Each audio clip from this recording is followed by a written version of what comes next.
پھر آخرکار ایک نئے دور کا آغاز ہوگا۔ تم وہ ہو جس نے بنیاد رکھی، تم وہ ہو جس کی اتنی دیر سے تمنا تھی۔ میں جانتا ہوں کہ خدا تم سے بہت خوش ہے۔ بہت سے آدم اور انبیاء نے تمہاری حمایت کا عہد کیا، لیکن بہت سے ایسے بھی تھے جنہوں نے انکار کر دیا، کیونکہ وہ اب بھی اپنے مذاہب کی حفاظت کے لیے خود سے لڑ رہے تھے۔ میں جانتا ہوں کہ ان متزلزل انبیاء میں سے ایک میرا باپ محمد تھا، کیونکہ وہ ہر طرح سے اپنے مذہب کے زوال کو روکنا چاہتا تھا۔ اس کا پختہ یقین تھا کہ اسلام ایک دن پوری دنیا میں غلبہ حاصل کرے گا۔ اسی وقت تم نے خدا کو پیغام سنایا کہ مذہب کا وقت ختم ہو چکا ہے۔ میں نے چائے ختم کی اور زید کی مزید کہانی سننے کے لیے بے چین تھا۔ اس نے جو کہا وہ مجھے چھو گیا اور ہمارے ارد گرد تصوف کا ایک اشارہ پھیلا دیا۔ میں نے زید کو ایک تابوت کھولتے دیکھا۔ یہ سفید چمکتی روشنی سے بنا تھا۔ اندر سے روشنی کی یہ چھوٹا سا نیلا گولا تھا۔ یہ بولا، زاہد، یہاں میں نے اپنے ہاتھوں میں روشنی کا یہ نیلا گولا پکڑا ہے، جسے میں نے واقعی ایک بار بھی استعمال نہیں کیا۔ میں نے نئے آدم کے لیے 1500 سال انتظار کیا، جو خدا کی بادشاہت کی بنیاد قائم کرنے کے قابل ہوگا۔ صرف اسی کو یہ نیا مسیحا میں اپنا ابدی تحفہ پیش کرنا چاہتا تھا۔ میں جانتا ہوں کہ تم نہ صرف زمین پر مسیحا ہو بلکہ تمام ابدی زندگی میں بھی۔ بہت سی چیزیں مجھے تمہارے بارے میں پہلے ہی معلوم ہو چکی ہیں۔ اب وہ دوبارہ میرے سامنے جھک گیا، جیسا کہ اس نے مجھے چائے دیتے وقت کیا تھا۔ اس نے تابوت کے ساتھ اپنا ہاتھ میری طرف بڑھایا اور کہا، اے خدا کے دل، میں تمہیں پورے دل سے روشنی کا یہ نیلا گولا پیش کرنا چاہتا ہوں، جس سے خدا نے ایک بار مجھے عزت دی تھی۔ اگر تم اس تحفے سے انکار کرو گے تو یہ میرا دل توڑ دے گا، کیونکہ اس کے ساتھ میں تمہارے سامنے نئی جنتوں اور زمین کی قسم کھا کر تمہیں گواہی دینا چاہتا ہوں کہ میں خدا کی بادشاہت کو قائم کرنے میں تمہاری ہر ممکن مدد کروں گا۔ میں ابدی جہان میں بے چین گھوموں گا، ان کی حوصلہ افزائی کروں گا اور وہاں یہ اعلان کروں گا کہ تم وہ چنے ہو جس سے خدا آخرکار خوش ہے۔ ہر کوئی میرے منہ سے سنے گا کہ خدا نے تمہیں تمام ابدی زندگی کے لیے مسیحا مقرر کیا ہے۔ تمہارے بعد بہت سے انبیاء اور مسیح ہوں گے، لیکن تم جیسا کوئی نہ ہوگا جس نے خدا کی منشا کے لیے بغیر کسی شرط کے پورا کیا۔ براہ کرم میری طرف سے روشنی کا یہ نیلا گولا اور سفید روشنی کے اس تابوت کو قبول کرو۔ ان الفاظ کے بعد اس نے نظریں ایک طرف پھیر لیں اور اپنے گھوڑے کی طرف دیکھا۔ اس طرح وہ بولا، کیا تم اس گھوڑے کو دیکھتے ہو جو مجھے خدا کی طرف سے ابدی تحفے کے طور پر ملا ہے؟ میں اسے اپنے دلی بندھن اور محبت کے اظہار کے طور پر تمہارے حوالے کرنا چاہوں گا۔ اچانک اس فردوس میں زید کا ابدی جیون ساتھی نمودار ہوا۔ اس کی خوبصورتی دم توڑنے والی تھی اور اس کو دیکھ کر کوئی بھی سوچے بغیر نہیں رہ سکتا کہ خدا کے لیے یہ کیسے ممکن ہے کہ وہ اتنی شاندار، اتنی دلکش خوبصورت چیز تخلیق کرے۔ 1000 سال اس کی ظاہری شکل سے تکنے کے لیے کافی نہیں ہے۔ وہ ہمارے پاس آئی اور مجھے سلام کیا، ساتھ ہی اس نے مجھے گرم جوشی سے گلے لگایا۔ زید بولا، روشنی کا نیلا گولا جو مجھے بہت پہلے ملا تھا، وہ گھوڑا اور یہ حیرت انگیز وجود جسے میں اپنا کہہ سکتا ہوں، میں تمہیں دینا چاہتا ہوں۔ اس طرح میں تمہارے لیے اپنی ابدی محبت کو ظاہر کرنا چاہتا ہوں۔ یقین جانو، یہ تینوں تحفے بھی میری نظر میں کچھ خاص نہیں جب میں خدا کی نظر میں تمہاری قدر سمجھتا ہوں۔ اب میرے حلف کا وقت ہے۔ میں آج سے تمہاری تمام تعلیمات پر عمل کروں گا اور اس طرح خدا کی محبت میں بڑھتا رہوں گا۔ اس نے میرا ہاتھ اپنے ساتھ باندھا اور پھر بہت سارے آنسو بہائے۔ بات کو جاری رکھنے سے پہلے اب سے میری ابدی زندگی کا مقصد بھی زمین پر آنا ہوگا۔ میں ارواح کو یہاں تک کہ صوفیہ اور مسلمانوں کو بھی ترغیب دوں گا تاکہ وہ بھی تم سے وفاداری کا عہد کریں اور تمہاری پیروی کریں، تاکہ خدا کی دنیا آخرکار زمین پر تشکیل پائے۔ مجھے تمہارا حمایتی بننے پر فخر ہوگا۔ حالانکہ میری لاش کو بہت عرصہ پہلے زمین پر دفن کیا گیا تھا، اب میں اپنی تمام کوششیں روحانی زندگی میں لگاؤں گا۔ میری روح زمین پر آئے گی اور ان لوگوں کو تلاش کرے گی جو خدا سے اپنے دلوں میں گہری محبت کرتے ہیں اور جن کی پہلی اور آخری محبت صرف اور صرف ہمارے خالق کی وجہ سے ہے۔ جو سن کر میری آنکھوں میں آنسو آ گئے۔ میں نے محسوس کیا کہ زید جیسے لوگوں سے تو فردوس بھی متوجہ ہوتی ہے۔ ایسے لوگ جب فردوس کے دائروں میں داخل ہوتے ہیں تو واقعی وہاں کی خاص بات ہوتے ہیں۔ میں نے زید کی طرف دیکھا اور پوچھا، زید کیا تم جانتے ہو کہ محمد آج تک خود کو میرے ساتھ نہیں لا سکا؟ اس نے میری نظریں روک کر جواب دیا، میرا باپ محمد زمین پر میرے لیے ہر کام میں محض راستہ تھا، لیکن وہ میری منزل کبھی نہیں تھا۔ میں نے 1500 سال پہلے خدا سے ملنے کے لیے سب کچھ کیا تھا۔ خدا ہی کو مجھ سے خوش ہونا چاہیے۔ مجھ پر یہ بات ہر وقت واضح تھی۔ زمین پر محمد کی مدد کرنا خدا سے ملنے کا راستہ ہے۔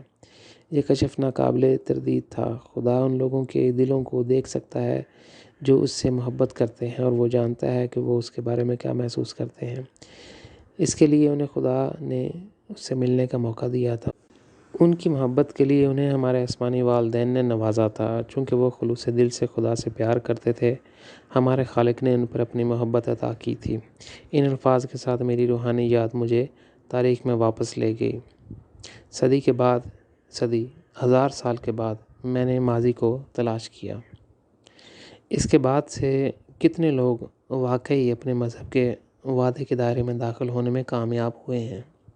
زید جیسی روح زمینی صدی کے دوران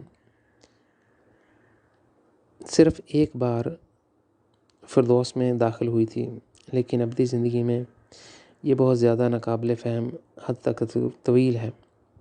اور پھر بھی یہ صرف ایسی خاص ارواح ہیں جن کے لیے فردوس ترستی ہے، جن کو نام سے پکارتی ہے اور جن کے لیے وہ اپنے ابدی دروازے کھولنا چاہتی ہے۔ میں نے خود کو اپنے خیالات سے نکالا اور زید کے بارے میں اپنے جذبات سے مغلوب ہو کر میں نے اس سے کہا، تمہاری خدا اور میرے لیے محبت نے مجھے بے آواز کر دیا۔ زید نے جواب دیا، میری زندگی کے اس موڑ پر میں اپنا فیصلہ خود کر رہا ہوں اور اپنے باپ محمد کو تمہارے بارے میں اپنا رویہ بدلنے کے لیے راضی کرنے کی کوشش سے باز نہیں آؤں گا۔ اگرچہ وہ اسلام کا بانی ہے، لیکن اسے اس حقیقت کے ساتھ معاہدہ کرنا چاہیے کہ اس کا مذہب باقی نہیں رہے گا۔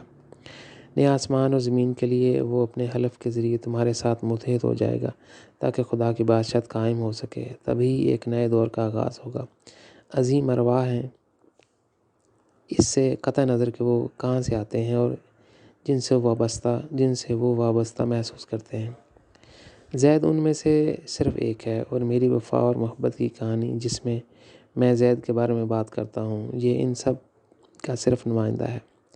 خدا کے لیے ان کی محبت پہلے اور آخری ہے، اور اس کے لیے خدا نے ان کو محبت کا یہ کہہ کر بدلہ دیا، یہ ارواح دراصل میری ہیں۔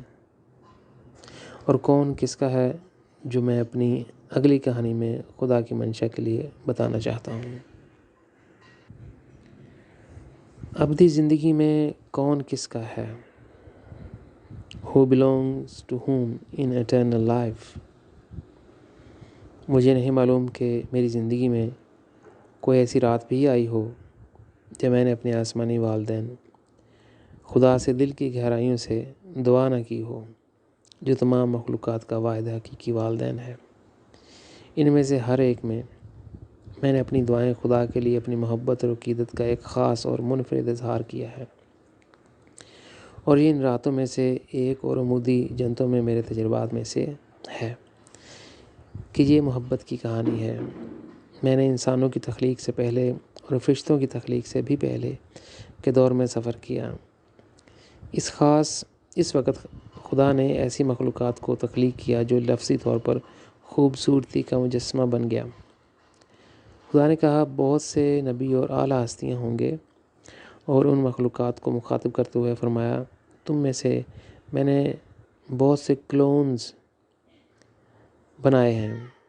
جو کوئی تمہیں ابدی زندگی میں دیکھے گا وہ اپنی درخواست کے ساتھ میری طرف رجوع کرے گا تاکہ وہ تمہارا ہو۔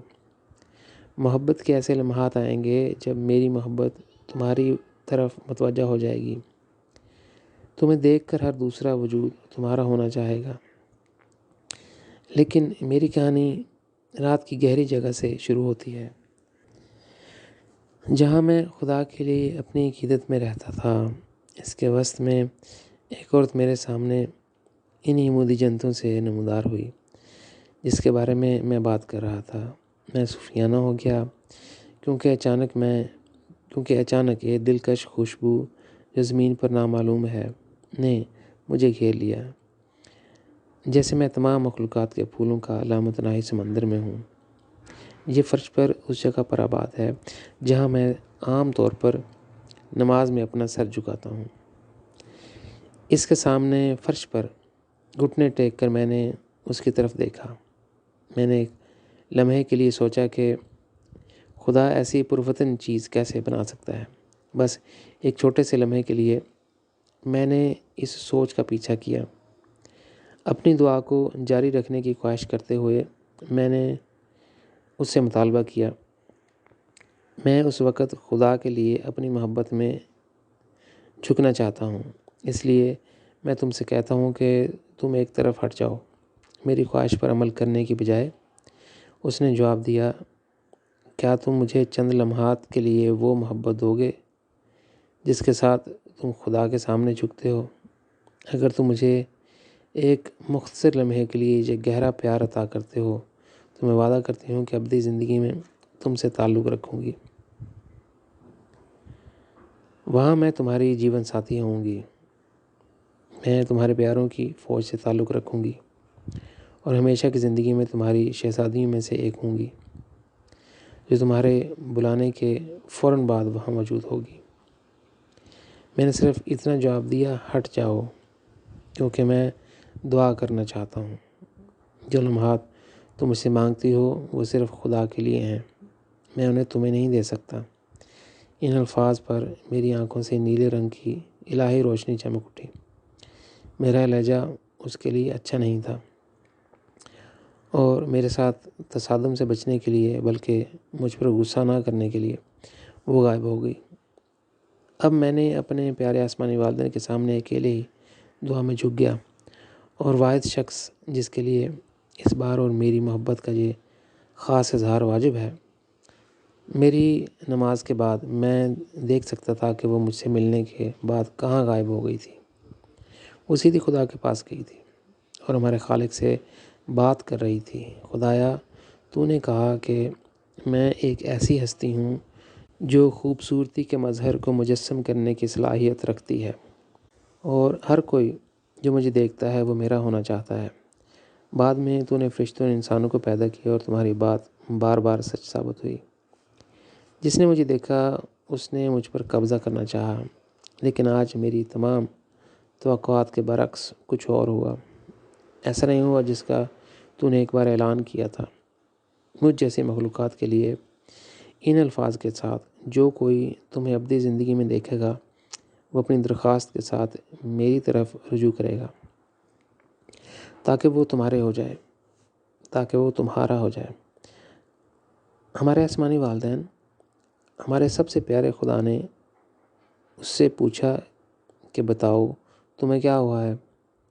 تو وہ بولی، جو تو نے کبھی ہمیشہ کی زندگی میں اعلان کیا تھا آج وہ کام نہیں ہو سکا۔ تمہاری باتوں کے مندرجات حقیقت نہیں بنے۔ خدا نے اسے دوبارہ حوصلہ دیا، بولو، اب مجھے پوری بات سناؤ۔ اور اس طرح اس نے شروع کیا، اے باپ، آج میں نے ایک ایسے انسان سے ملاقات کی جو آدھی رات کو زمین پر دعا کر رہا تھا۔ اس سے پہلے کہ وہ جھکنا چاہتا، میں نے اس سے کہا کہ وہ مجھے محبت کا یہ لمحہ دے دے جو تیرے لیے تھا۔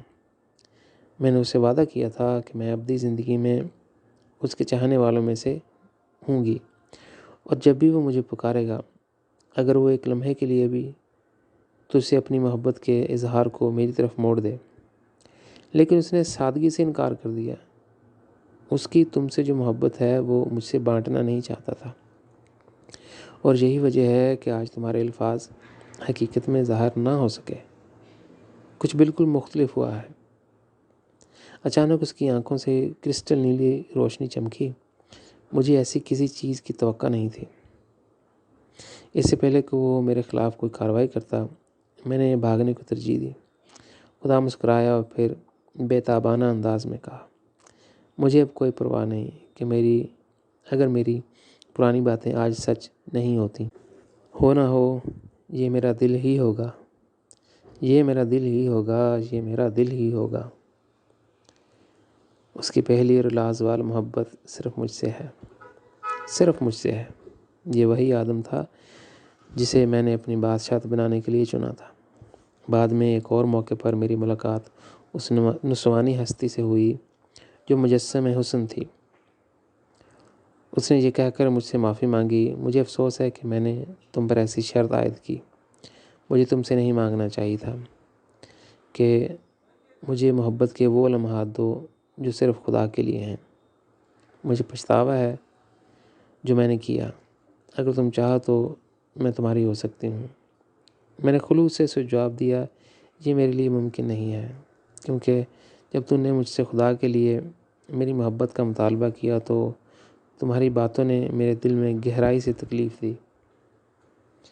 تم مجھ سے کیسے کہہ سکتی ہو کہ میں تمہیں وہ محبت دوں جو صرف ہمارے خالق سے تعلق رکھتی ہے؟ ان الفاظ نے میرے دل میں ایک گہرا درد جلایا ہے۔ میں بس یہ نہیں بول سکتا، یہاں تک کہ اگر تم بدلے میں کسی چیز کو بغیر مجھ سے تعلق رکھنا چاہتی ہو، کسی چیز کے بغیر مجھ سے تعلق رکھنا چاہتی ہو، میں تمہاری پیشکش قبول نہیں کر سکتا۔ اس وقت مجھے محمد یاد آتا ہے۔ اس کی کمزوری عورتوں کی خوبصورتی تھی۔ یہ جھکاؤ، یا ہم اسے حساسیت کہہ لیں، عرب کے ان قبائل کو بھی معلوم ہوا تھا جو محمد اور اس کے مشن کے لیے موافق نہیں تھے۔ وہ عورتوں کے لیے محمد کی ترجیح کا استحصال کرنا چاہتے تھے تاکہ اسے اپنے مشن سے باز رکھا جا سکے۔ دونوں نے مل کر ایک دوسرے سے یہ کہہ کر ایک منصوبہ بنایا، ہمیں محمد کو خوبصورت ترین عورتیں پیش کرنی چاہیے، چاہے وہ کتنی ہی مانگے، چاہے وہ عرب، روم، شام، بابل یا فارس سے ہوں۔ ہمیں اسے اپنا مشن چھوڑنے کے لیے ہر ممکن کوشش کرنی چاہیے۔ خواتین اس کی سب سے بڑی کمزوری ہیں اور ہمیں اسے اپنے فائدے کے لیے استعمال کرنا چاہیے۔ اس بات کو دماغ میں رکھتے ہوئے انہوں نے محمد سے رابطہ کیا اور اپنی پیشکش کو بڑھا دیا۔ جب انہوں نے اسلام کے بانی سے بات کی، محمد، ہم تمہیں اپنے بادشاہ کا تاج پہنا سکتے ہیں اگر تم کسی عورت کی خواہش رکھتے ہو، چاہے وہ کہیں سے بھی ہو، یہاں تک کہ دنیا کے دوسرے ممالک کی شہزادیاں بھی، ہم انہیں تمہارے پاس لائیں گے۔ ہم تمہاری ہر خواہش، تمہاری ہر تمنا پوری کریں گے اگر تم ہم سے سمجھوتا کر لو۔ یہی کافی ہے اگر تم یہ اعلان کرنا چھوڑ دو کہ تمہارا خدا صرف ایک ہے اور ہمارے معبودوں کے ساتھ امتیازی سلوک بند کرو۔ ہر ملک اپنے حکمران کے طور پر تمہارے سامنے سر تسلیم خم کرے گا۔ اس دنیا کی خوبصورتیاں ہم تمہارے قدموں میں لٹا دیں گے اگر تم ہمارے ساتھ ایک سودے میں داخل ہو جاؤ۔ انہوں نے فرض کیا کہ محمد کی کمزوری جنس کے علاوہ طاقت کے لیے بھی اس کی کوشش تھی، اور اس تناظر میں مجھے محمد کا ایک تاریخی جملہ یاد ہے جس نے اسے تمام انبیاء سے عظیم تر بنا دیا۔ جب اس نے کہا، اگر تم ساری دنیا دے دو، اگر تم مجھے ساری دنیا دے دو، ایک ہاتھ پر سورج، دوسرے ہاتھ پر چاند رکھ دو، اور اس زمین کی ساری دولت مجھے دے دو، تب بھی میں خدا کو کبھی نہیں چھوڑوں گا، میں سمجھوتا نہیں کروں گا۔ خدا سے میری عقیدت ہمیشہ رہے گی۔ میں خدا کی شناخت پر زور دوں گا کیونکہ وہ تمام مخلوقات کا واحد خالق ہے۔ محمد نے ان کی طرف سے کی گئی تمام پیشکشوں کو ٹھکرا دیا۔ جب اس نے انکار کیا تو اس کی وجہ سے اسے اور بھی کراس اٹھانا پڑا۔ اس کی مشنری زندگی میں خوفناک اور افسوسناک وقت گزرے۔ اس کی بیوی خدیجہ کا انتقال ہو گیا، بہت سارے سانحے اس کے راستے سے گزرے۔ اس نے اپنے قبیلے بنو ہاشم کو مشرکین مکہ نے محمد کے ساتھ کھڑے رہنے کی وجہ سے معاشی اور سماجی بائیکاٹ کی سزا دے دی۔ محمد نے وہ سب کچھ کھو دیا جو اس کی ملکیت تھی۔ ایک دفعہ اس کی بیوی خدیجہ عرب کی امیر ترین خاتون تھی۔ آخرکار اسے مکہ میں اپنا تمام سامان چھوڑنا پڑا اور ابوبکر کے ساتھ مدینہ منتقل ہونا پڑا تاکہ وہاں اپنا مشن جاری رکھا جا سکے۔ در حقیقت دوبارہ سے شروع کرنا پڑا۔ اس نے یہ سب خدا کے لیے اپنے اوپر لے لیا۔ خدا واحد پر اس کا عقیدہ جو ہر مسلمان کا اس جملے کے ساتھ اعتراف بن گیا، اللہ کے سوا کوئی عبادت کے لائق نہیں، نے اسے خدا کی شناخت کے لحاظ سے سب سے غیر معمولی نبی بنا دیا۔ بہت سے انبیاء ہوئے ہیں جنہوں نے بھی کمال کیا، لیکن محمد نے ان سب میں سے اپنے لیے ایک خاص نام بنایا ہے کیونکہ اس نے خدا کی شناخت کی خوبصورتی پر بے حد زور دیا۔ جب وہ زمین پر رہتا تھا، عرب میں سینکڑوں دیوتاؤں کی پوجا کی جاتی تھی، جیسا کہ ہندوستان میں ہندو مت میں کیا جاتا تھا۔ خدا کی شناخت کے بارے میں الجھن کی وجہ سے ہر مذہب میں تاریکی تھی، اور یہاں تک کہ خدا کا بیٹا عیسیٰ، جسے خدا نے اس لقب سے نوازا، اس نے اس کی محبت میں کبھی بھی ہمارے آسمانی والدین کا دل اپنے ساتھیوں کے سامنے پیش نہیں کیا۔ عیسائیوں کے مسیحا کے بارے میں خدا نے مجھ پر ظاہر کیا ہے کہ اس کا جسمانی باپ پادری زکریا تھا، جو یوحنا بپتسمہ دینے والے کا باپ بھی تھا۔ دونوں کی مائیں مختلف ہیں۔ عیسیٰ نے یہ نہیں بتایا کہ وہ خدا کے بارے میں کیا جانتا تھا اور اس کا دل بنے ہوئے انسان کے لیے کس طرح دھڑکتا ہے۔ اگر اس نے ایسا کیا ہوتا تو آج دنیا مختلف ہوتی، نہ عیسائیت ہوتی اور نہ اسلام، کیونکہ عیسیٰ نے اپنے مشن کے آغاز میں خود اعلان کیا تھا، توبہ کرو، خدا کی بادشاہت قریب ہے۔ اس نے یہ خوشخبری بنی اسرائیل کے منتخب قوم کو دی، لیکن اس سے آگے خدا کی ہدایت کو ظاہر نہ کرنا، اس کے بارے میں ایک لفظ بھی نہ کہنا جو خدا کو اس کے دل میں تحریک دیتی ہے۔ خود خدا کے بیٹے نے خدا کے بارے میں لوگوں کی الجھنوں میں اہم کردار ادا کیا۔ عیسائیوں نے خدا کو تثلیث کے طور پر ماننا شروع کیا، جو کہتا ہے کہ خدا باپ، بیٹے اور روح القدس پر مشتمل ہے۔ جیسے جیسے وقت گزرتا گیا، مزید الجھنیں پیدا ہوئیں۔ جب لوگ خدا کی تثلیث کے ساتھ مریم، میری، مدر میں بھی یقین کرتے ہیں، یہ واقعی ایک تاریک وقت تھا جہاں پوری دنیا میں خدا کی شناخت واضح نہیں کی گئی تھی۔ ایک تاریک ماحول میں سورج محمد کے ظہور کے ساتھ مکہ میں طلوع ہوا اور اندھیرے کو دور کر دیا۔ یہ سب کچھ اس کی مشنری زندگی کے 23 سالوں میں ہوا۔ اس نے رومیوں اور شامیوں سے جنگ کی۔ وہ بابل کی طاقتور سلطنت میں نہیں رکا اور نہ ہی فارسیوں کے ساتھ تصادم سے باز آیا۔ آج پوری دنیا جانتی ہے کہ خدا ایک ہی ہے۔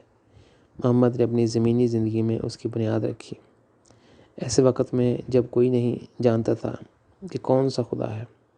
لوگوں نے خود کو خدا کا تاج پہنایا۔ ہر مذہب میں بہت سے خدا تھے، لیکن محمد کی وفاداری اور خدا سے محبت نے اسے دوسرے تمام انبیاء سے آگے بڑھا دیا۔ وہ واحد شخص تھا جس نے تاریخ کے تمام انبیاء میں سے یہ گواہی دی کہ صرف خدا ہی ہے جو جنتوں اور زمین کو وجود میں لایا۔ اس نے ثابت کیا کہ خدا تمام مخلوقات اور تخلیقات کا خالق ہے۔ اس نے ایسے تمام انبیاء سے عظیم تر بنا دیا۔ خدا محمد کی وفاداری اور اس سے محبت میں بہت متاثر ہوا۔ اس حوالے سے اسلام کے ایک رخ کا حسن ظاہر ہوتا ہے۔ کسی بھی دوسرے عقیدے سے زیادہ اس کے پیروکار اس حقیقت کے قائل ہیں کہ صرف ایک ہی خدا ہے۔ خداؤں کے ایک ہجوم میں یقین کی تاریکی کو آخر میں دور کر دیا گیا تھا۔ خدا کو اس پر اتنا اثر ہوا کہ اس نے کہا، محمد تم زمین پر یا ابدی زندگی میں جو کچھ بھی کرتے ہو، چاہے تم غلطیاں کرو، لیکن میرے پاس آؤ، میرا دل ہمیشہ تمہارے لیے کھلا رہے گا۔ میں تمہیں بار بار معاف کروں گا، کیونکہ تم ہی میرے اعلی کار تھے جس نے اس اندھیرے میں روشنی ڈالی۔ تمہارے زمانے کے لوگ بے شمار دیوتاؤں کی پرستش کرتے تھے اور میری شناخت کو غلط ملت کر دیتے تھے۔ تم ہی تھے جس نے اندھیرے کو مٹایا۔ محمد زمین پر اس وقت پیدا ہوا جب خدا کی شناخت کے بارے میں ابہام ناقابل تصور حد تک پہنچ چکا تھا۔ وہ وہی تھا جس نے اندھیرے کو مٹا دیا اور گواہی دی کہ خدا 2، 3 یا 10 لاکھ نہیں بلکہ ایک ہی ہے۔ اس کے لیے وہ اعلیٰ ترین اعزاز کا مستحق ہے۔ کوئی بھی دوبارہ اس جیسا نہیں ہوگا۔ ہم سب کو زمین پر اپنی کمزوریوں کے ساتھ جدوجہد کرنا ہوگی۔ یہ کہانی آپ کو متحرک اور متاثر کرے گی تاکہ آپ کی زندگی میں ایک ایسا لمحہ آئے جب آپ خدا کی خدمت اتنی وفاداری اور محبت کے ساتھ کرتے ہیں کہ وہ جنتوں میں پکارتا ہے، یہ روح میری ہے۔ محمد کے میرے ساتھ شامل ہونے کا فیصلہ کرنے کے بعد جنتوں نے مجھ سے ان کے بارے میں ایک کتاب لکھنے کو کہا جس کا عنوان ہے محمد خدا کی شناخت میں پیغمبروں میں سب سے عظیم۔ مجھے فخر ہے کہ میں اس دنیا کے تمام مذاہب کے درمیان اسلام میں پیدا ہوا۔ اگر میں عیسائیت میں دن کی روشنی دیکھتا تو کیا ہوتا؟ ہو سکتا ہے میں عیسیٰ کی خدا کے طور پر عبادت کرتا، یا میں خدا، بیٹے، باپ اور روح القدس کی ثلیث پر یقین کرتا۔ اگر میں ہندو مذہب میں پیدا ہوا ہوتا تو میں شیو، وشنو اور دیگر تمام دیوتاؤں کی پلیٹ چاٹ سکتا تھا۔ تصوف میں میرے لیے نقطہ آغاز واضح تھا۔ ابدی زندگی کے دائرے میں صرف ایک خدا تھا، اور اس لیے خدا کو جاننے کے لیے ایک بہت ہی طویل راستہ میرے لیے سب سے مختصر ہو گیا، کیونکہ میں شروع ہی سے جانتا تھا کہ ابدی زندگی میں صرف ایک ہی خدا ہے۔ اگر کئی معبود ہوتے تو ساری مخلوق فنا ہو جاتی، کیونکہ ان میں سے ہر ایک مختلف چیز کا مطالبہ کرے گا۔ یہ مسلسل کشمکش اور طاقت کی آزمائش ناقابل حل تناؤ اور بالآخر ابدی زندگی اور ظاہری تخلیق کی تباہی کا باعث بنے گی۔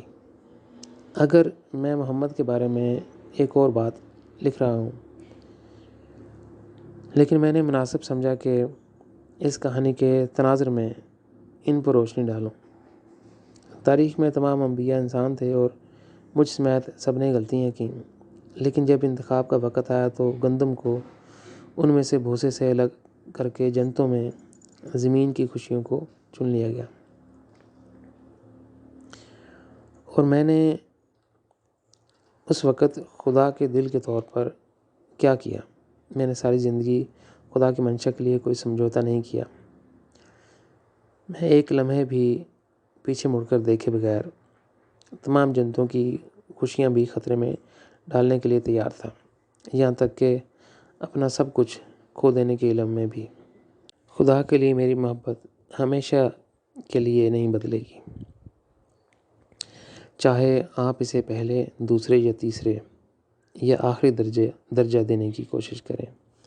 اس سے کوئی فرق نہیں پڑتا ہے کہ کوئی بھی نتیجہ ریکارڈ کرنے یا ریاضی کے حساب سے حساب کرنے کی کوشش کرے۔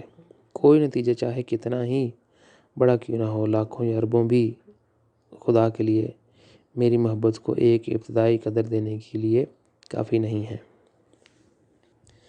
خدا کے لیے یہ محبت میری زندگی کی سب سے اہم چیز تھی۔ میری زندگی کی سب سے اہم چیز ہے اور ہمیشہ کے لیے میری زندگی کی سب سے اہم چیز رہے گی، اور اس لیے یہ صرف میرے پیارے خالق سے تعلق رکھتی ہے۔ یہ وہ چابی ہے جس سے انسان خدا کے دل کو کھولتا ہے۔ آپ خاموشی سے رہ سکتے ہیں، گہرا احساس ہمیشہ خاموشی میں ظاہر ہوتا ہے۔ آپ خاموشی کے گہرے احساس کے طور پر خدا کے دل میں بھی رہ سکتے ہیں۔ تب خدا کے لبوں سے یہ الفاظ نکلیں گے، اس مخلوق میں صرف چند ارواح ہی ہیں جو میری ہیں۔ اس کہانی کو سب تک پہنچانا بہت ضروری تھا۔ یہ مناسب نہ ہوتا اگر میں اس میں ان لوگوں کا ذکر نہ کرتا جنہوں نے خدا کی محبت کی خاطر اپنی جانیں قربان کیں۔ مجھے ایسے عظیم لوگوں پر فخر ہے جو میرے آباء و اجداد تھے۔ میں جانتا ہوں کہ انہوں نے بھی غلطیاں کیں، خون بہایا، بہت سی تباہی مچائی۔ میں اس سب سے واقف ہوں، لیکن میں اسے تبدیل نہیں کر سکتا۔ لیکن شناخت ابدی زندگی میں ایک ایسا جیک پاٹ ہے جو یہ ممکن بنا سکتا ہے کہ آپ معاوضے کی کوئی بھی قیمت اور اپنے تمام فرائض ادا کر سکیں گے۔ اس سے آپ ہر نقصان کی تلافی کر سکتے ہیں۔ زمین کے ہر گناہ کا کفارہ ایک جیک پاٹ سے ہو سکتا ہے۔ تمام تخلیقات کا خالق آپ کا واحد اور واحد جیک پاٹ ہے۔ مجھے امید ہے کہ یہ کہانی آپ کے دماغ میں اٹک نہیں جائے گی، کیونکہ جتنا آپ اس کے بارے میں سوچیں گے اتنا ہی یہ آپ کو الجھائے گا۔ مجھے امید ہے کہ یہ واقعہ آپ کے دل کو چھو لے گا۔ اس محبت کے گیت کی آواز آپ کو اتنی گہرائی میں لے جائے گی کہ آپ اپنی سانسوں میں خدا کی محبت کی خوشبو محسوس کریں۔ محبت کا سب سے بڑا گیت جو جنتوں کی وسعت اس کی آواز سے کانپ اٹھے گی اور خدا کے لیے محبت کا اظہار کرے گی۔ جب اس کہانی کی وجہ سے ہمارے دل میں جذبات پیدا ہوتے ہیں تو ہم ان تمام بقایا لوگوں کو معاف نہ کر کے میں اپنی مدد نہیں کر سکتے۔ ہمیں یاد رکھنا چاہیے کہ وہ خدا کی منشا کو پورا کرنے اور اپنے محبوب خدا کی شناخت کو ان کے پاس موجود ہر چیز کے ساتھ بچانے میں کتنے خاص تھے۔ انہوں نے بار بار جان قربان کرنے سے بھی دریغ نہیں کیا۔ اگر کوئی خدا کی محبت کی خاطر اپنی جان حتیٰ کہ مرنے کے لیے بھی تیار ہو جائے تو اس کے لیے خدا کی خوش قسمتی اور جنتوں کی خوش قسمتی کیا معنی رکھتی ہے؟ اس کے علاوہ اور کیا متبادل ہے؟ اگر کوئی شخص اپنے خالق کے لیے جان دینے کو تیار ہو، اپنی جان دے کر اس کے پاس دینے کے لیے اور کچھ نہیں ہے، اس کی وفاداری، اس کی گہری محبت، اس کی سب سے بڑی خدمت، اس کی گہری عقیدت اسے پکارتی اور التجا کرتی ہے، اپنی جان قربان کرو، خدا کے لیے مرتے رہو۔ لیکن جب خدا کی محبت کا معاملہ ہو تو کبھی سمجھوتا نہ کرو۔ اگر کوئی وفاداری کے ساتھ اپنی آخری سانسیں چھوڑتا ہے تو خدا کی شناخت انسانی زندگی کا مرکزی اور غیر منقولہ نقطہ ہونا چاہیے، اور در حقیقت زمین پر مملکت خدا داد کے قیام کی کلید۔ میں اپنے آسمانی والدین کے سامنے بے حد جھکتا ہوں۔ اس نے مجھے اس زمین پر نیا آدم بنا کر بھیجا ہے۔ خدا نے تمام فرشتوں اور مخلوقات کو ہمیشہ کی زندگی میں اعلان کیا۔ ہو سکتا ہے کہ آج تمہارے طیارے زاہد کے ایئرپورٹ پر آج کے رن وے کی وجہ سے نہ اتر سکیں، لیکن میرا طیارہ اس پر بحفاظت لینڈ کر سکتا ہے۔ اس کی بنیاد پر میری نئی مثالی دنیا اور میری بادشاہت اب شروع ہوتی ہے۔ سنو، مجھے کیا اعلان کرنا ہے۔ میرا طیارہ اپنے رن وے پر اس کی عظیم فاؤنڈیشن پر گھر پر محسوس کرتا ہے۔ جب میں اپنے گھر والوں کو دیکھتا ہوں تو ان کا نظارہ مجھے صوفیانہ بنا دیتا ہے، کیونکہ ان کے صفوں میں سے عظیم لوگ نکلتے ہیں جو ایک اعلیٰ معاشرے کی تشکیل کریں گے، ایسا معاشرہ جس کی پہلی اور آخری محبت خدا کی طرف ہو۔ اس معاشرے سے ایک ایسی قوم جنم لے گی جن کی پہلی اور ابدی محبت صرف خدا کی ہے۔ تب خدا کی محبت کا سورج پوری دنیا پر طلوع ہوگا، جس کے تحت انسانیت ایک عالمی خاندان کے طور پر خدا پر مرکوز ہوگی۔ مستقبل کے لوگ عظیم ہوں گے کیونکہ وہ خدا کو بہتر طور پر سنیں گے۔ اور اس کی محبت کا اظہار گہرے طریقے سے کریں گے، کیونکہ میں نے یہ ممکن بنایا۔ خدا نے مجھے مستقبل میں 10,011 میں لے گیا۔ اس نے مجھے اپنے پیاروں کے ساتھ آباد ایک دلچسپ دنیا دکھائی۔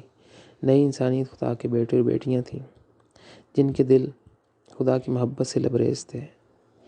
خدا کی محبت کلید تھی اور یوں ساری زمین خدا کے پیاروں کی تھی۔ انہوں نے خدا کی حقیقی قدر کو جان لیا اور جان لیا کہ ہمارا آسمانی والدین دراصل کون ہے۔ ان کا ہر خلیہ خدا کے لیے ان کی گہری محبت کی آواز سے گونج رہا تھا۔ انہوں نے اپنی زندگی میں کبھی ماضی کا ذکر نہیں کیا، کیونکہ یہ اور آج کا حال بھی تاریخ میں ناقابل تلافی طور پر کھو جائے گا، کیونکہ اس میں موجودہ لوگوں نے بار بار خدا کا دل توڑا۔ نئی تاریخ کا آغاز میرے ذریعے مسیح اور خدا کے دل میرے ساتھ ایک انسان جسے خدا نے محبت سے پکارا ہے۔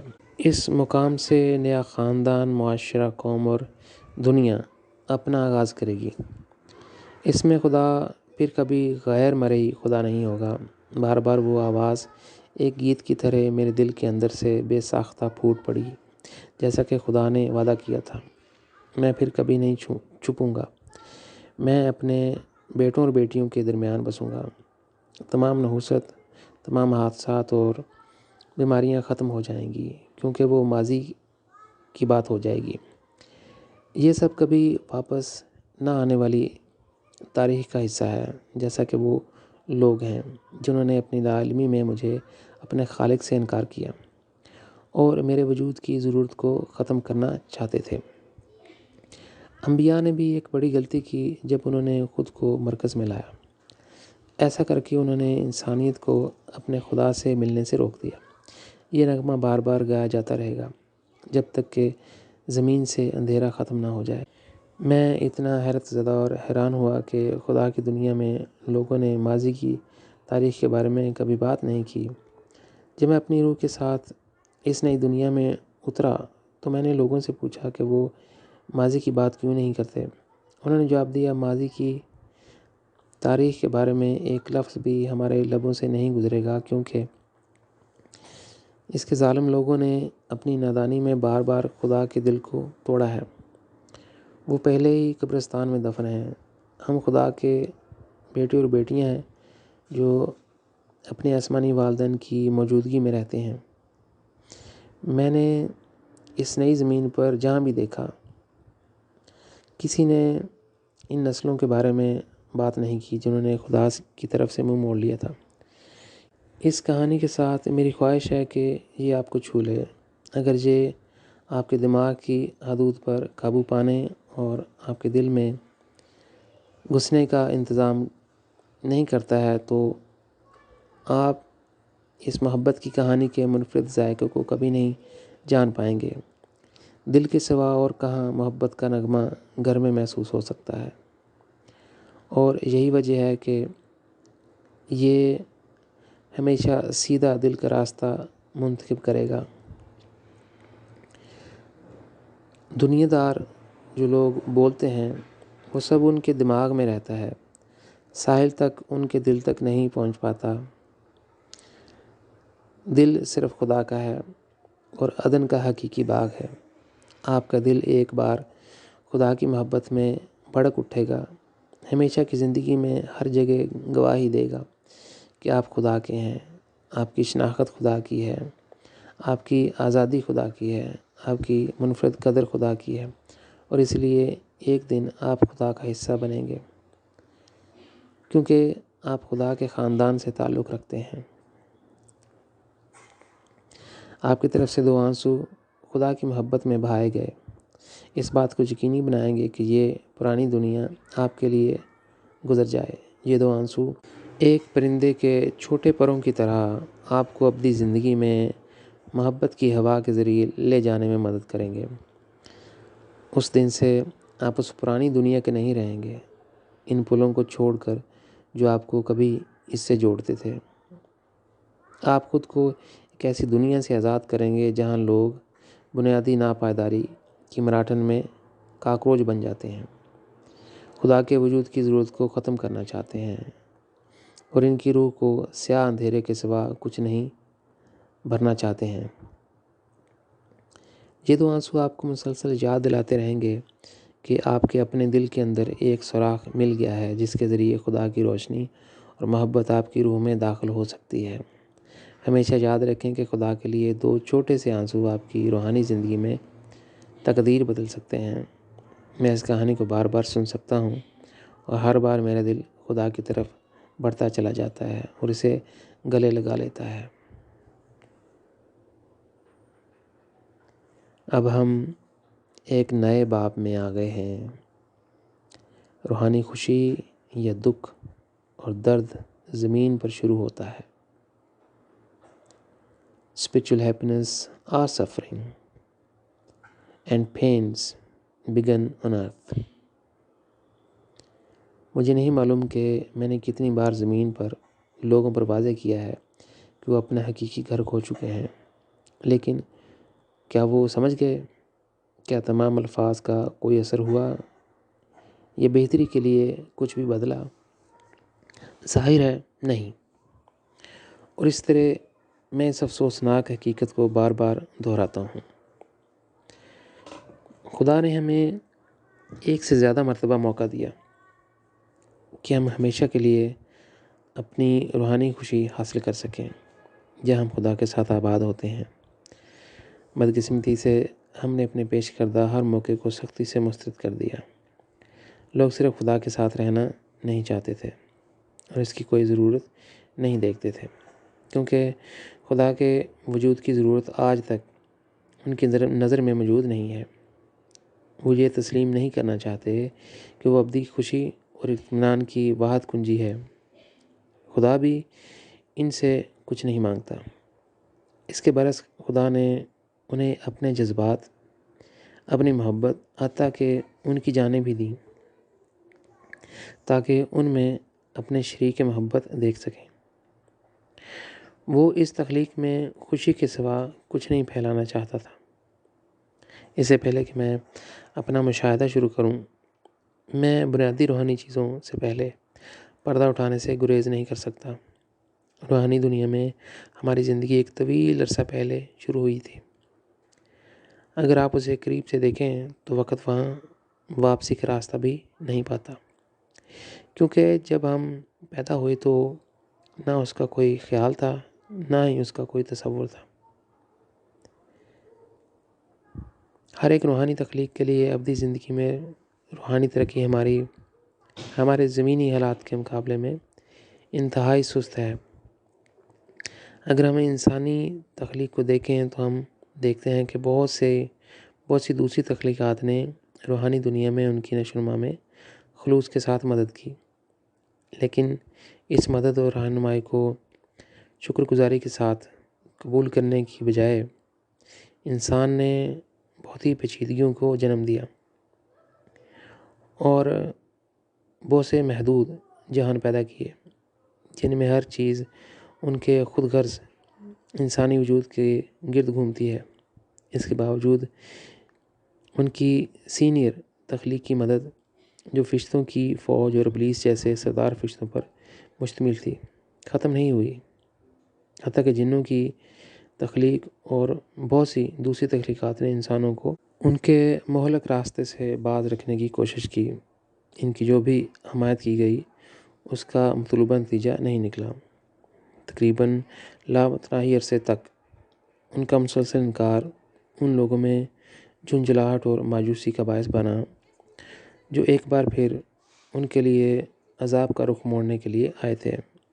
تکلیف بات یہ ہے کہ دوسری مخلوقات کے خوف سچے نکلے جنہوں نے انسانوں کی تخلیق سے پہلے ہی خدا سے رجوع کیا اور اسے زندگی نہ دینے کی تلقین کی، کیونکہ انہیں شک تھا کہ اس سے روحانی زندگی کے لیے کیا مشکلات پیش آ سکتی ہیں۔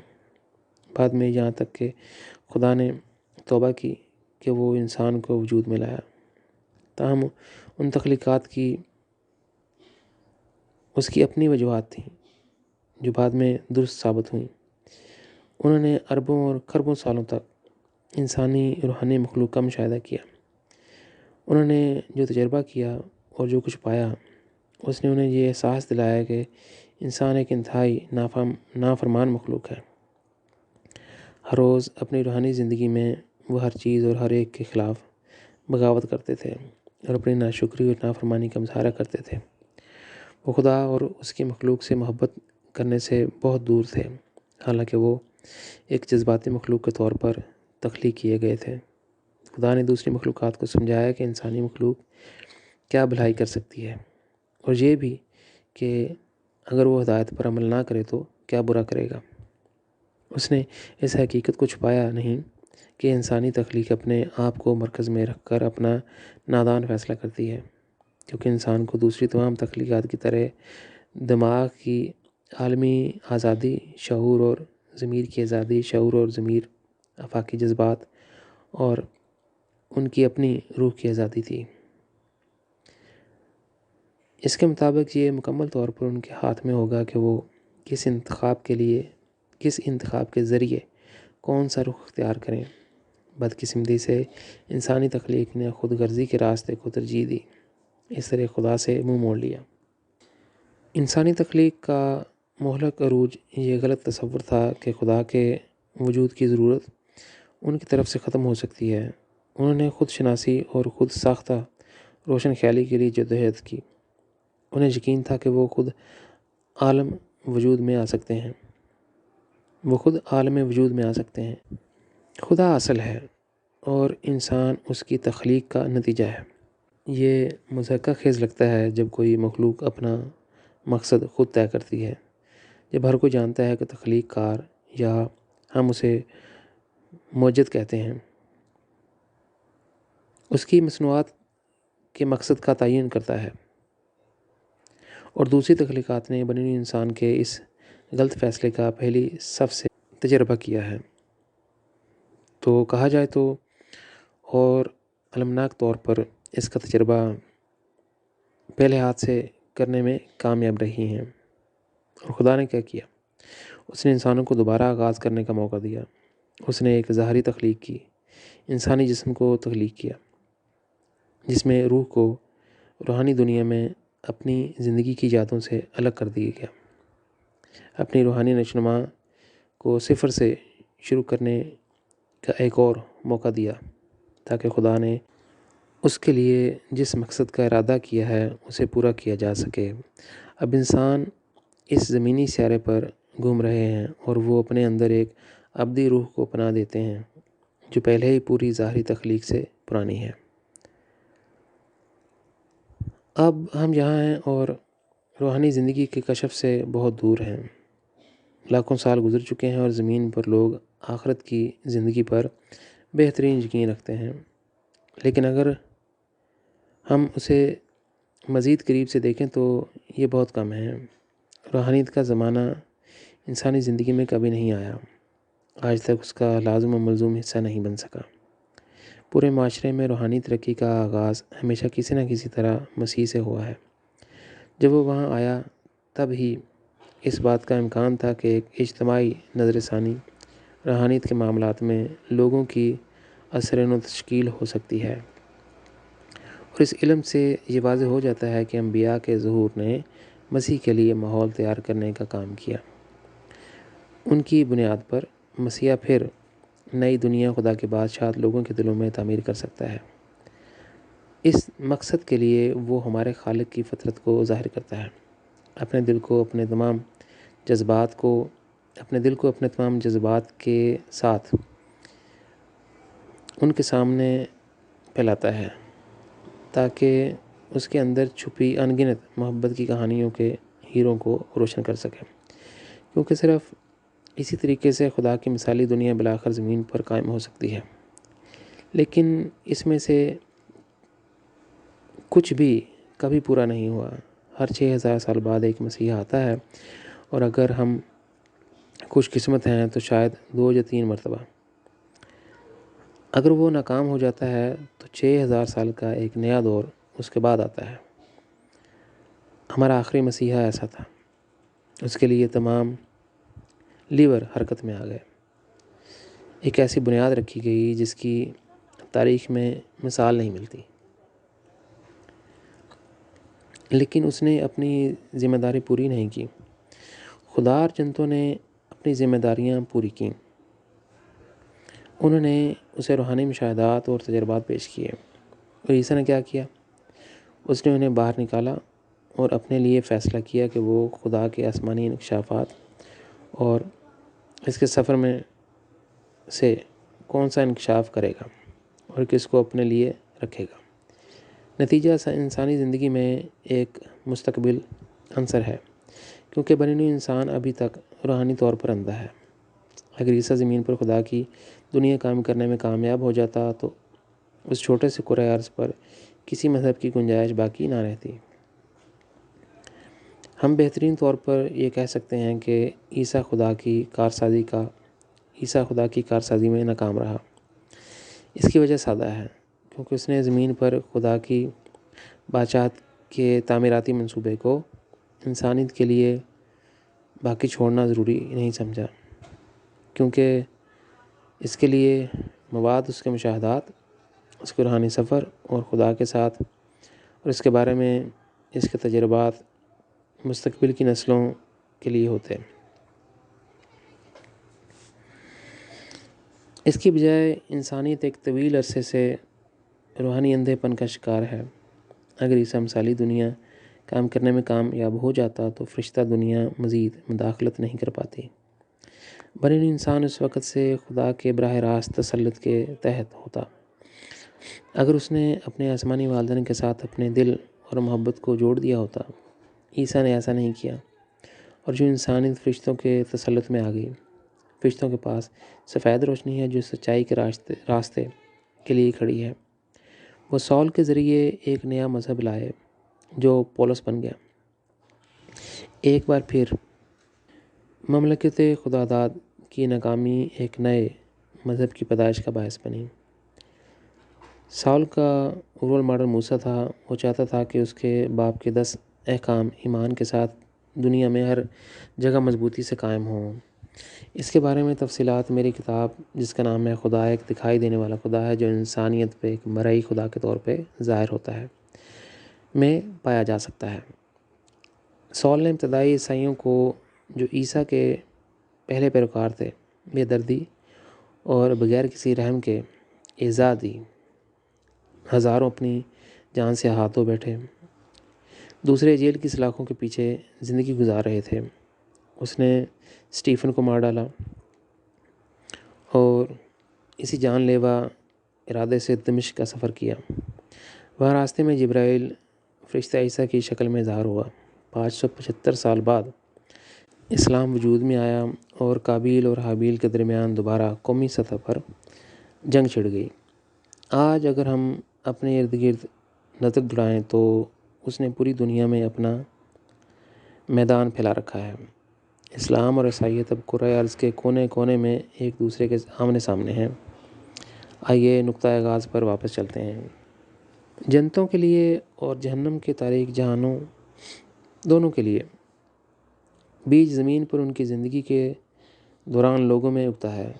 اگر ہم فرض کریں کہ یہ زمینی وجود ہماری یادداشت سے علیحدگی کے تحت ہمارے لیے ایک نئی شروعات کرتا ہے، جسم بیج کے اگنے کے لیے سازگار حالات پیدا کرتا ہے۔ ترقی خود ہماری اپنی حوصلہ افزائی پر منحصر ہے۔ اس سمت اور جس طرح سے ہم اس سفر کو شروع کرتے ہیں، اس سب کے نتیجے میں ہم روح میں تاریکی یا روشنی دیکھ سکتے ہیں۔ روح وہ پھل ہے جو نام نہاد بعد کی زندگی میں ہر خوشی کی تکمیل میں یا تاریکی کے خوفناک ماحول میں دکھ اور تکلیف میں جیے گا۔ یہ ایک ایسا رجحان ہے جو ہمارے لیے اس وقت نہیں کھلتا جب ہم ان مذاہب میں پھنس جاتے ہیں، جہاں اندھا اعتماد ایک غیر تبدیل شدہ ادارہ بناتا ہے۔ یہ ناقابل یقین واقعہ ہم پر تبھی ظاہر ہوتا ہے جب ہم اپنے روحانی حواس کو کھولتے ہیں، کیونکہ روحانی ہونے کا یہی مطلب ہے۔ روحانی مقصد کی تکمیل کی طرف سفر پر ہم ہر قسم کے روحانی مشاہدات کر سکتے ہیں۔ ان میں ہم اپنی روح کو دیکھتے ہیں، بلکہ دوسرے روحانی مخلوقات بھی دیکھتے ہیں۔ جو ہمارے پاس دیکھنے کے لیے بھی آتے ہیں۔ موت کے بعد کی زندگی ایک بہت بڑی کتاب کی طرح ہمارے سامنے کھلتی ہے اور ہمیں اس کے انگنت صفحات سے گزرنے دیتی ہے۔ فرشتے اور دیگر دلکش تخلیقات اب گزرے ہوئے وقتوں کی صرف سننے کی کہانیاں نہیں ہیں بلکہ حقیقت بن جاتی ہیں۔ ہم اس زمینی زندگی میں بھی خدا کو دیکھ سکتے ہیں۔ سب کچھ ممکن ہے اور اسی لیے میں اعلان کرتا ہوں، آج اور جہاں ہم ایک روحانی دنیا میں ہیں، نہ کہ مذاہب پر اندھی عقیدت کے دور میں۔ آئیے اپنے آپ کو دوبارہ پوچھنا شروع کریں، خدا نے ایک جسم اور اس ظاہری تخلیق کو ماحول کے ساتھ ہماری روح کے لیے کیوں بنایا، جو ہمارے لیے ضروری ہے؟ ہمیں جسم کی ضرورت کیوں ہے؟ کیونکہ اس ظاہری تخلیق میں اس کے مادے کے ساتھ یہ ہماری روح کو اپنی تمام کنجیوں کے ساتھ تیزی سے ترقی دے گا۔ ہمارا دماغ مختصر وقت میں خدا کے بارے میں حقیقی طور پر سوچنے کی اپنی صلاحیت پیدا کر لے گا اور عالمگیر شعور پوری طرح آشکار ہو جائے گا۔ شعور اور افاقی سچائی دو ہاتھوں کی مانند ہے۔ اگر آپ ان دونوں ہاتھوں کو آپس میں ملانے کا انتظام کرتے ہیں تو آپ ان شعبوں میں نمایاں مقام تک پہنچ جاتے ہیں۔ اس وقت آپ کی روح روحانی زندگی میں پیشین گوئی کرنے، آگے دیکھنے کے لیے تو بات کرنے کے قابل ہوتی ہے۔ تصور کریں کہ آپ ایک ہوائی جہاز میں بیٹھے ہیں جس کی روشنی آپ کو بہت دور تک دیکھنے دیتی ہے جہاں آپ اتریں گے۔ آپ کی نشوونما کے اس مرحلے پر آپ کی افاقی روح تمام حدود کو عبور کر سکتی ہے اور بادل کی طرح لامحدود پھیل سکتی ہے، لیکن اسی طرح جیسے خدا کی آفاقی روشنی کرتی ہے۔ آپ کی حقیقی سوچ اور آپ کا آفاقی شعور آپ کو روحانی تجربات کی اہلیت دیتا ہے، اور یہی وہ مقام ہے جہاں آپ کے روحانی حواس کھلتے ہیں۔ اور اس سب میں ہمارا جسم ہماری روح کے لیے صرف ایک ساتھی، ایک برتن یا ایک خول نہیں ہے، یہ اس سے بہت زیادہ ہے۔ یہ ہماری روحانی نشوونما کے لیے ٹربو ہے اور یہاں تک کہ ہماری روح کے لیے روشنی بھی پکڑتا ہے۔ اس طرح یہ خدا کی فطرت اور سچائی کو جاننے کے لیے اور بہت قریب اور گہرے طریقے سے خدا کا تجربہ کرنے میں ہماری روح کو سہارا دیتا ہے۔ ہاں، اس بار پھر خدا فرشتے کی فطرت میں آپ کے روحانی انکشافات میں آپ کی مدد کر سکتے ہیں، لیکن وہ صرف وہی نہیں ہے، کیونکہ جب آپ خدا کے جذبات کے لامتناہی سمندر میں غوطہ لگاتے ہیں اور تمام تجربات کو اپنا حصہ بنانے کی کوشش کرتے ہیں تو دوسری اعلیٰ تخلیقات بھی آپ کے ساتھ ہوتی ہیں۔ اس بات کو دماغ میں رکھتے ہوئے ہم فرشتہ جبرائیل کے درج ذیل الفاظ کو بھی سمجھتے ہیں۔ جب تک انسان مذاہب کے زیر اثر ہیں، ہم فرشتے روحانی زندگی میں آتے ہی ان کا فیصلہ کریں گے۔ بلا شبہ ہم روح میں تاریکی کو دیکھ سکتے ہیں، ساتھ ہی یہ بھی کہ آیا اس میں روشنی ہے یا غیر جانبدار جہانوں سے تعلق رکھتی ہے۔ اس کے ظہور سے ہم دیکھ سکتے ہیں کہ ایک روحانی ہستی نے کس محرک کے ساتھ اپنے سفر کے لیے کون سی سمت کا انتخاب کیا، اس نے کیا کیا اور اپنی زمینی زندگی میں کس مقصد کے لیے کوشاں تھا۔ اس کی کوئی بھی کوشش ہم سے پوشیدہ نہیں۔ یہ سب کچھ اس فیصلے میں شامل ہے جو اس روحانی وجود کی آخری منزل تک لے جاتا ہے۔ قدرتی طور پر انسان روح کو اس کے پھلوں سے پہچانتا ہے۔ کوئی نہ صرف اچھا یا برا دیکھتا ہے بلکہ یہ بھی دیکھتا ہے کہ آیا اس نے غیر معمولی طور پر اچھی ترقی کی ہے۔ روشنی فیصلہ کن فرق ڈالتی ہے۔ فردوس کے دائرے میں جہاں 12 ملین سردار فرشتے رہتے ہیں، میں نے درج ذیل راز کو دریافت کیا۔ کوئی شخص اپنے جذباتی سفر کا آغاز خدا کی محبت سے کر سکتا ہے۔ اپنے خالق سے محبت ایک چیز ہے، لیکن اسے اپنے ساتھیوں، دوسری مخلوقات اور ابدیت کی دوسری زندگیوں تک پھیلانا بالکل دوسری چیز ہے۔ اس دوسری رکاوٹ کو بھی دور کرنا ہوگا۔ اگر کوئی شخص اس میں کامیاب ہو جائے اور پھر اس جذباتی سفر میں محبت کے کئی آنسو بہائے تو فرشتہ دنیا ان آنسوؤں کا اندازہ نہیں لگا سکتی۔ ان آنسوؤں کی قدر حق تعالیٰ خود کرتا ہے۔